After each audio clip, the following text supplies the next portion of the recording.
Thank you, Attorney Leah, for that very kind and generous introduction. I just want to make a slight correction.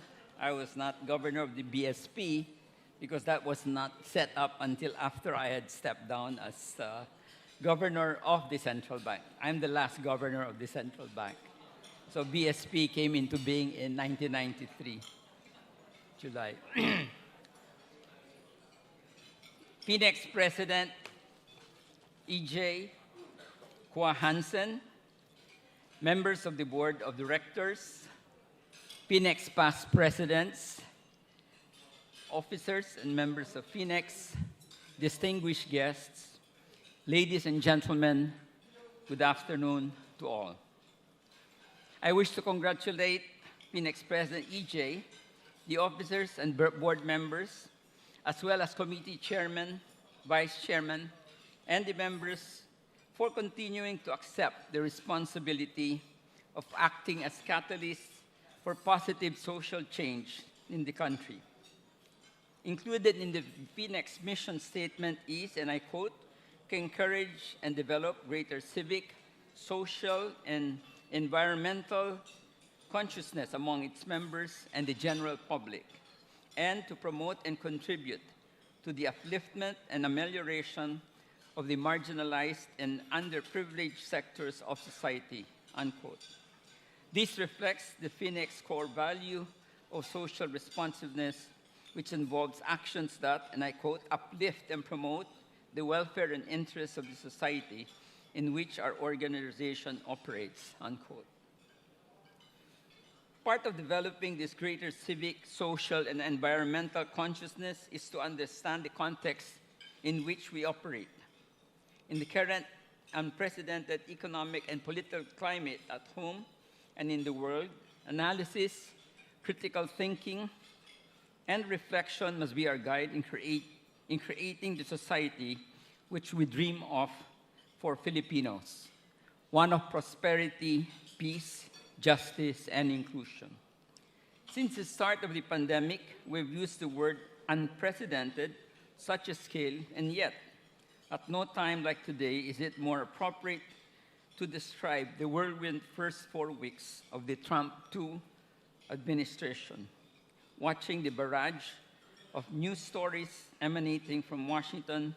The breadth and scale of actions across sectors and topics is, yes, unprecedented, even to someone like myself who spent years understanding the way Washington and the U.S. federal government worked.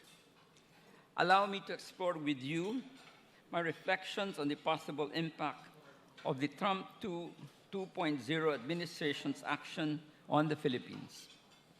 I will touch briefly on the following key areas: military and security alliance with the U.S. and its implications on our position against China in the West Philippine Sea. 2, trade and investments, including tariffs on our exports. 3, immigration. 4, climate change. And 5, federal grants. First, on the issue of military and security alliance. The Philippines has long maintained a strategic military alliance with the United States under a Mutual Defense Treaty, or MDT, signed by both countries in 1951. The MDT has served as the underlying foundation of the 1999 Visiting Forces Agreement, or VFA, and the 2014 Enhanced Development Cooperation Agreement, or EDCA, which have strengthened our military alliance that has contributed to the maintenance of peace and stability in the region. Under a Trump 2.0 presidency and its focus on defense, the Philippines may witness a renewed emphasis on enhancing military ties. This could lead to increased joint military exercises and enhanced security cooperation, which would bolster our national defense capabilities. It is also likely that the alliances will develop with the countries such as Japan and Australia may further be strengthened with the support of the United States.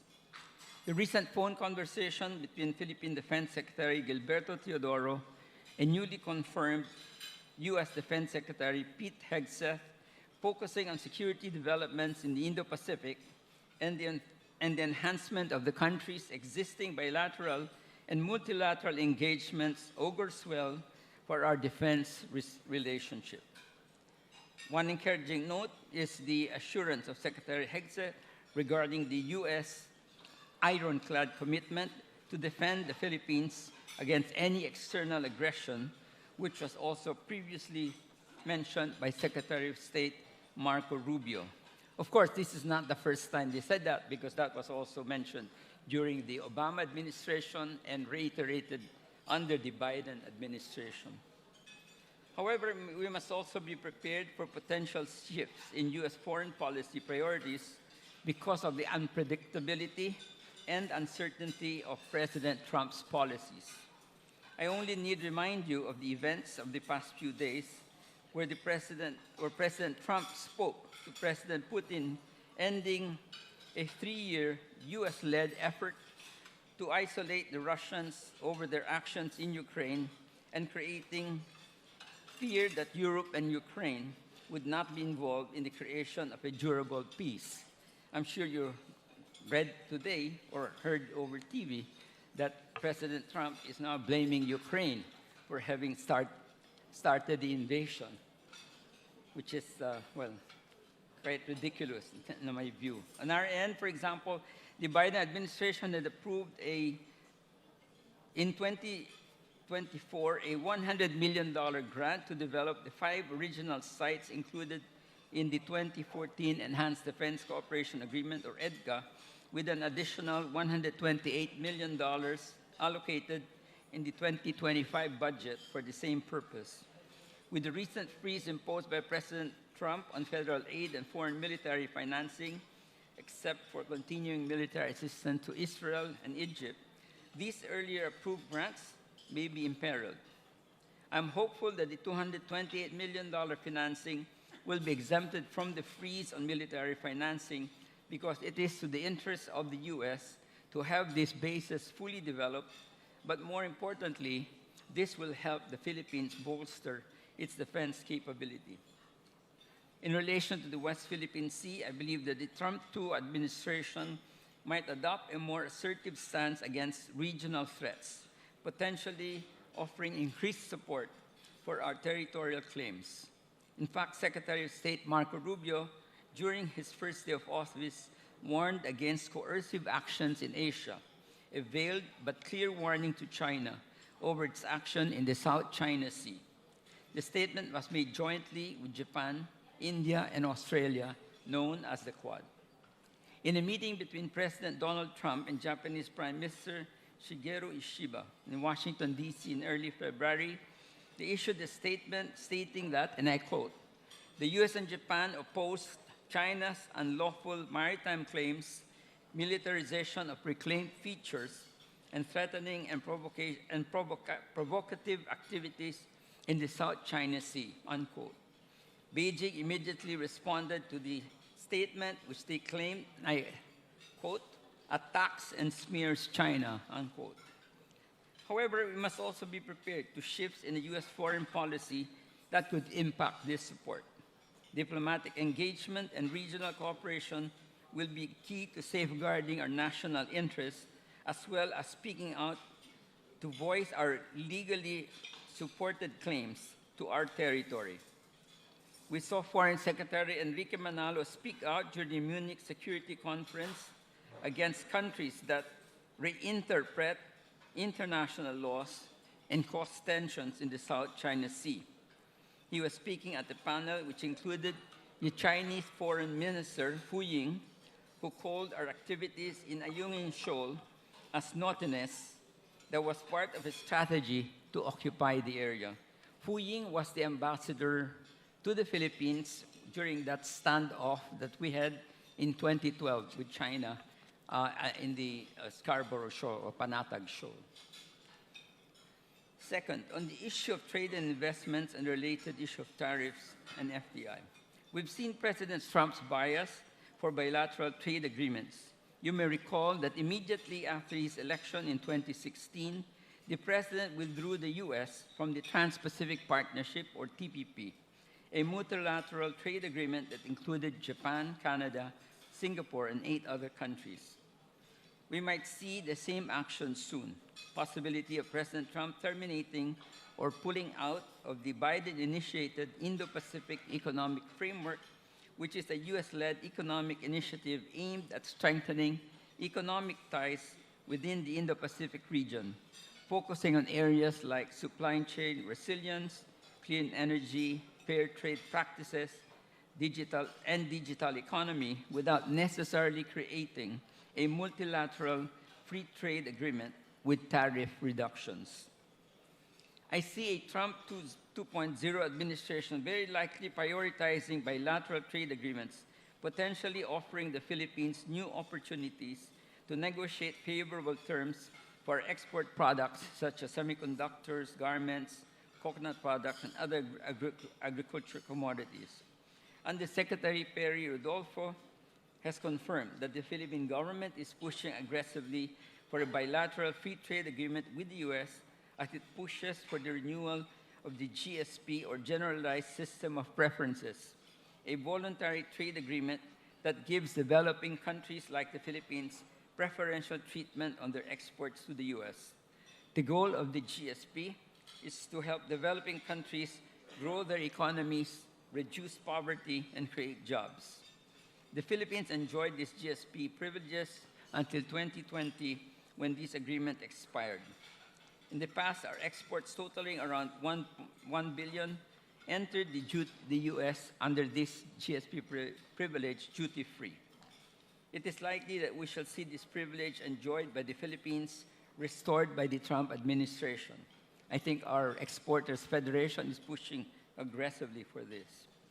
However, we must remain vigilant about protectionist policies that Trump is expected to adopt as he touts his America First policy.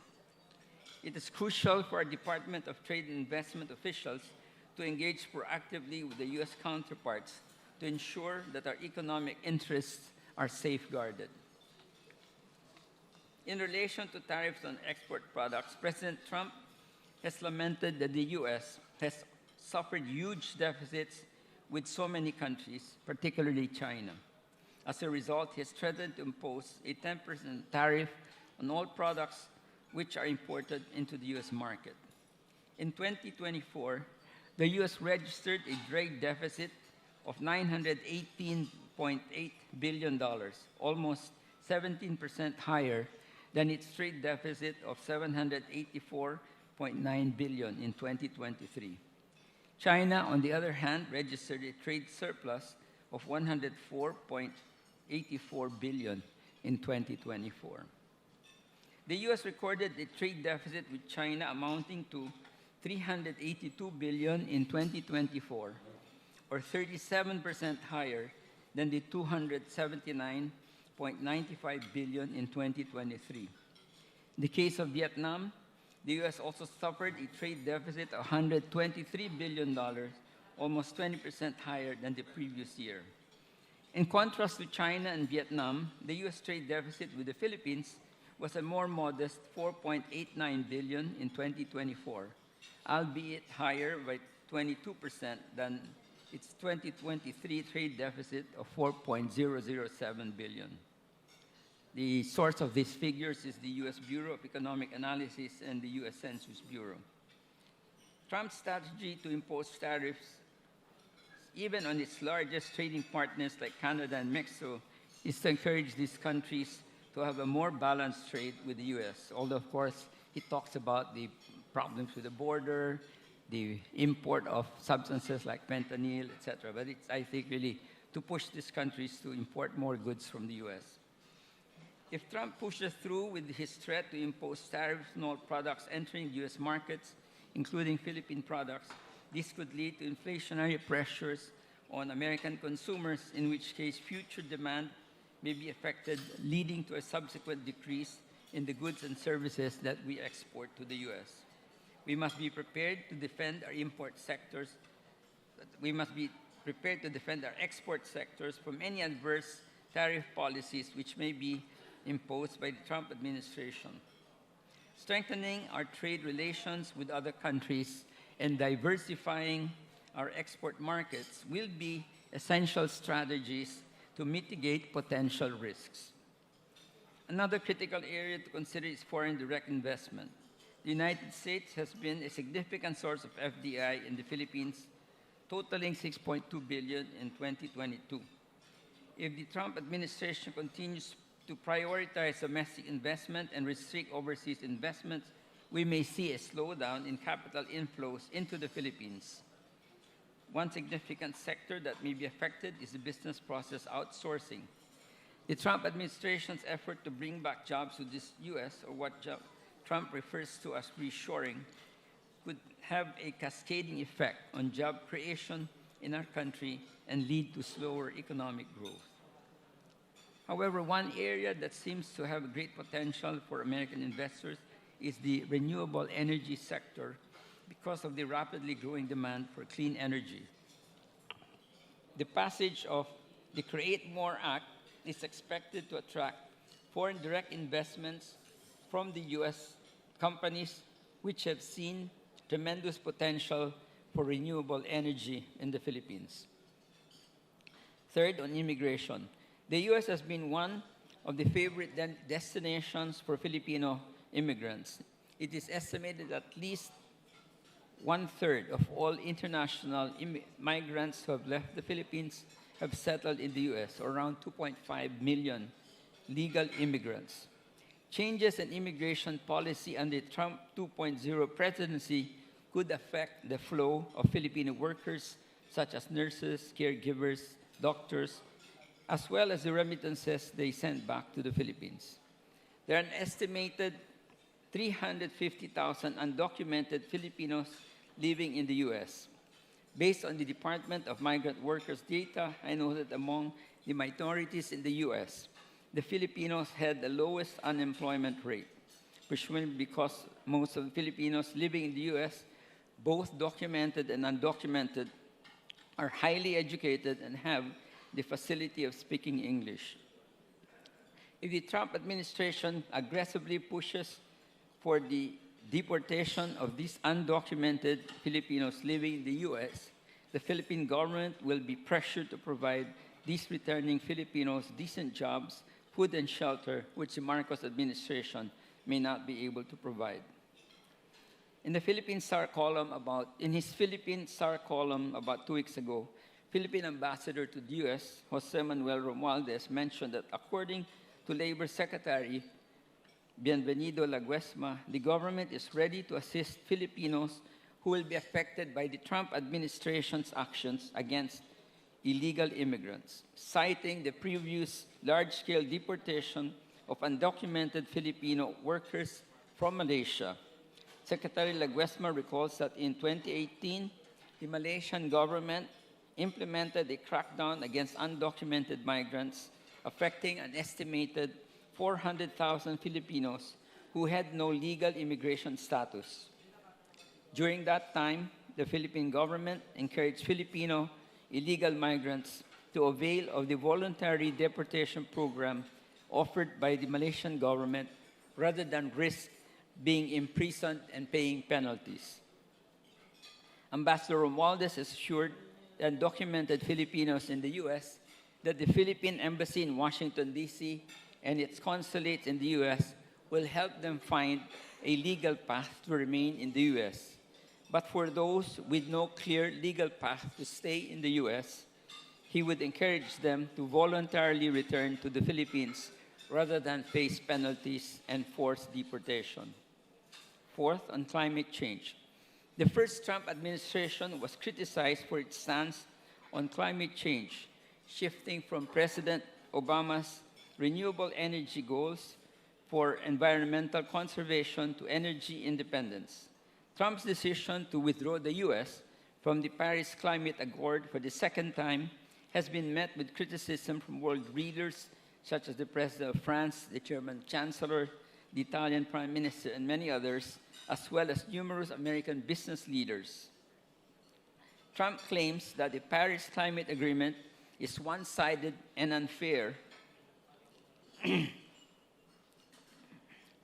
and adds that even if all the countries who are part of the agreement fulfill their commitments the reduction of 0.2 degrees Celsius, I don't know how he arrived at that, is way below the collective target of 1.5 degrees Celsius, and therefore not worth all the effort and the money that will be spent to combat climate change. This is, of course, the claim of President Trump.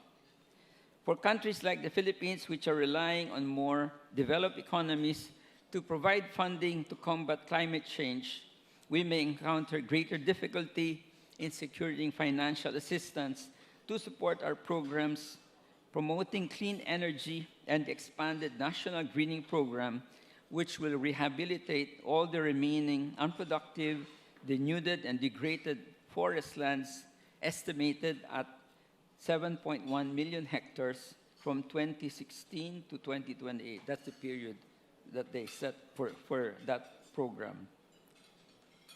Fifth, on the issue of federal grants, President Trump froze the release of almost all foreign assistance for 90 days on his first day in office.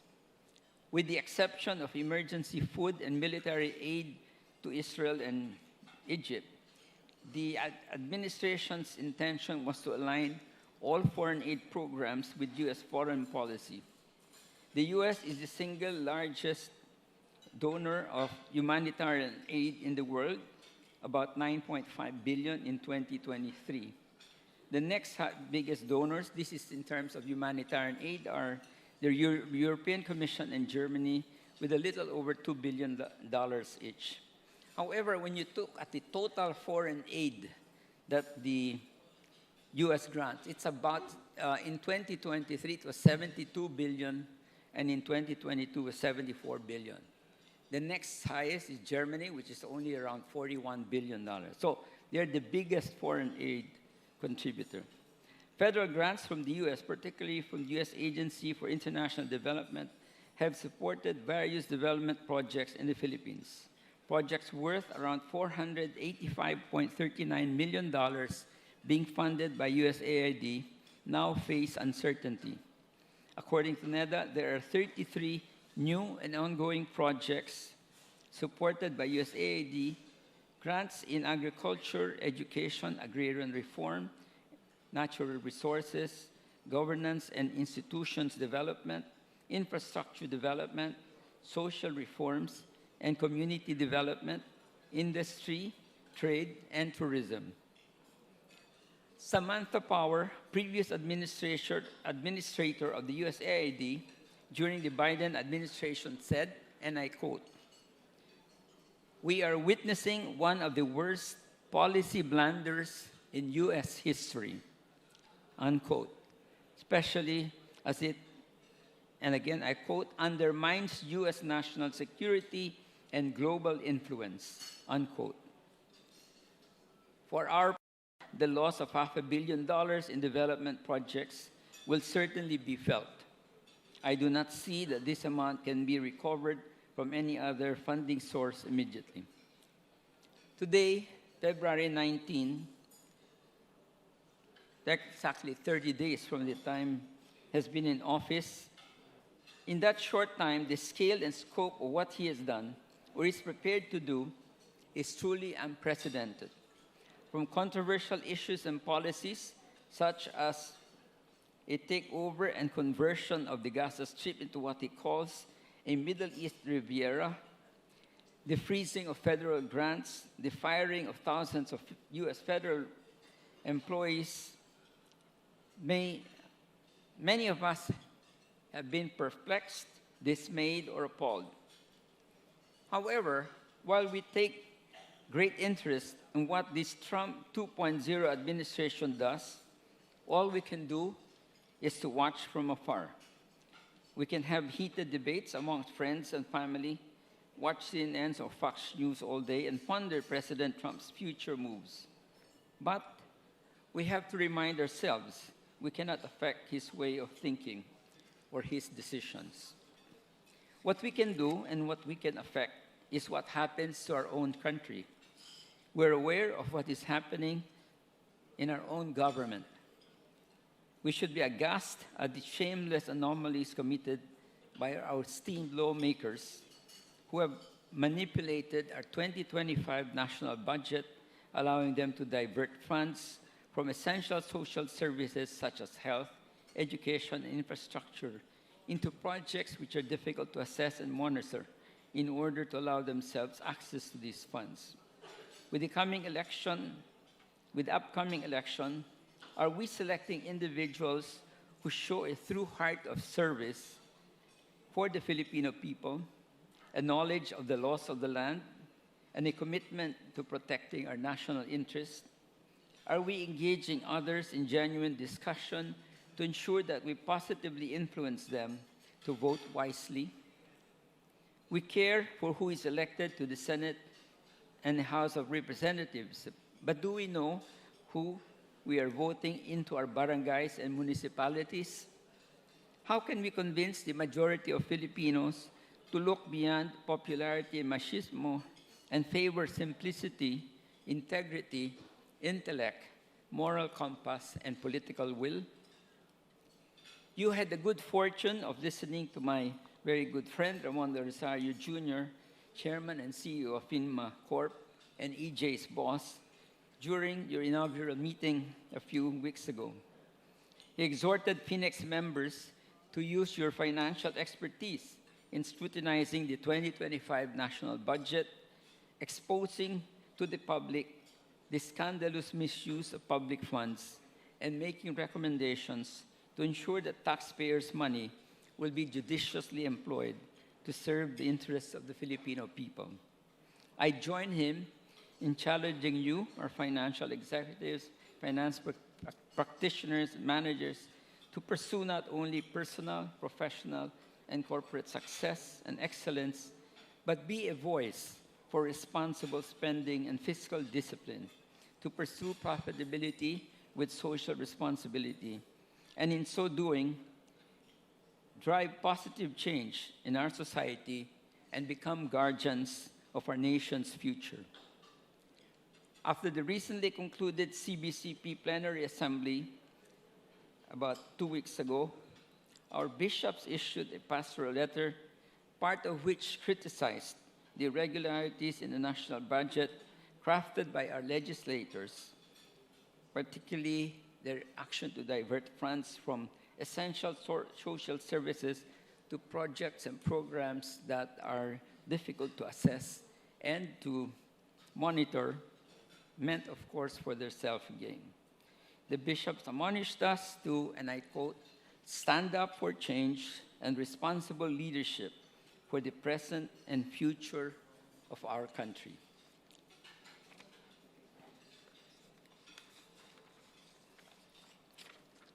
To these exhortations, I only add, in this time of unprecedented change and challenge, there are opportunities for us to make a difference. But let us not squander these opportunities. Let us stand together and defend the dignity of the Filipino and not allow our corrupt politicians to destroy our country. Maraming salamat po.